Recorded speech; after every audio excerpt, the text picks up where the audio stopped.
G'day folks, welcome to Curler's Corner. We just got back from a trip down to northeast Victoria to go and pick up some trout for our aquaponics system.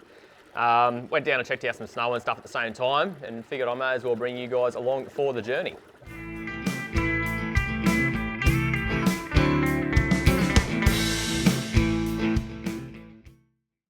As I briefly mentioned in the intro, just come back from a few days down in Brighton, northeast Victoria. It's one of our favourite places to go to, generally get there once a year or thereabouts.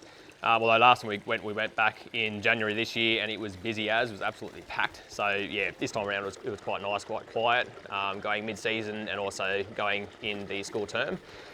Went down on Wednesday via Albury and Beechworth, checked out the honey shop, and then got there Wednesday night.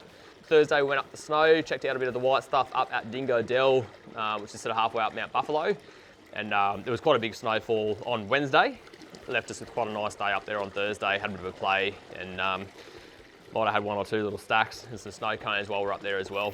You got ice in your face, you rabbit. What are you doing? You're not supposed to hit the deck. On Friday morning we headed up to Harrietville and checked out the Stony Creek fish farm.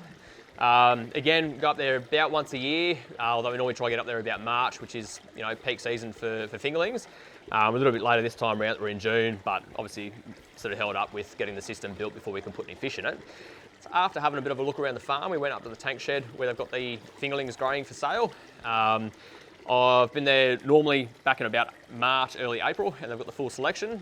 This time around, we went there a little bit late in the season and they had run out of browns and brookies. I was really hoping to get brookies. They are one of my favourite fish to have in the system. They're pretty quick growing. They always look nice from the top with the bit of white in the fins.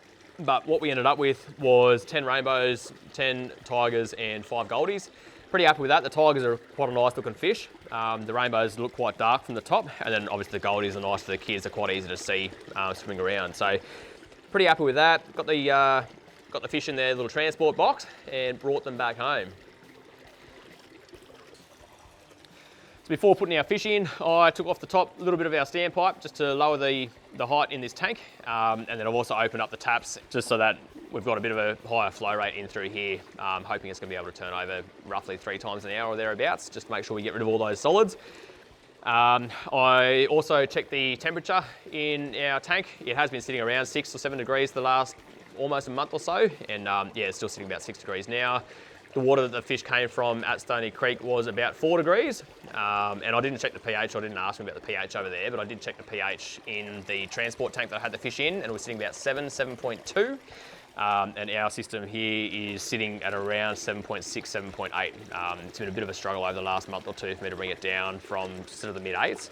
We are fed with dam water in this system, which tends to have high pH, and ideally I'd like it to be around that 7 mark, which brings me to the reason why this tank is left open. So I've got this one here open just with a little bit of flow going through it, not quite as much as that one. And the reason for that is so I can keep on dosing it with some hydrochloric acid, but rather than putting that straight in here or straight in the sump and shocking these fish with an acid spike, I can put it in here, let it sort of diffuse through this 1,000 litres before getting sucked back down the standpipe and into the sump, and then obviously getting further diffused before going to the grow beds and back to the fish. A few of you guys with a keen eye may have noticed I haven't got that tank running, and I haven't got that tank running there either. So I did have them running before getting the fish home, but the reason I've turned them off is basically just to increase the flow in this tank here. I've got all of our 25 fish in this tank at the moment. I've got the shroud sitting in there, which is lifting all those solids out quite nicely. But the flow rate was down a little bit when I had all 4 tanks running. If you've seen the fish tank build video, you would have seen that I've got a 10,000 litre an hour water pump sitting in the sump for the fish tanks. There's about 4,000 litres of water up here, and there's also a 2 metre head that our pump has to work with. So that 2 metre head brings the flow rate down to about 6,000 litres an hour, which is giving me about 1.5 times turnover in each of these tanks. With those 2 there turned off, I've only got the 2,000 litres to run, which means that I'm turning over almost 3 times per hour, which is a little bit more suitable for what I'm wanting to do. So obviously another thing to consider when stocking fish in a fairly new aquaponics system is the nitrogen cycle. So some of you guys may be familiar. I set up the grow beds almost 12 months ago. It's been about 10 months since setting up those grow beds and putting our first YouTube video up. So there is an established colony of nitrifying bacteria in those grow beds. And then the fish tanks have been set up for a couple of months now as well, with the biofilter up and running for a couple of months with some biomedia in there. So I'm fairly confident that I've got an active colony of bacteria. I have also been dosing these tanks with a bit of sea salt and some Charlie carp or some fish emulsion, just to try and feed it up with some ammonia and get those bacteria working for us.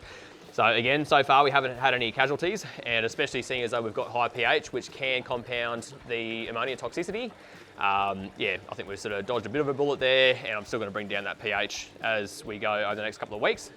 I'll give you guys a little bit of a look at the fish before we go. The light coloured ones in there are the goldies, the middle coloured ones are the tigers, and the dark ones are the rainbows. We'll give them a bit of a feed, give you guys another update soon when hopefully we get a chance to do a grow bed expansion. We'll see you then. Cheers.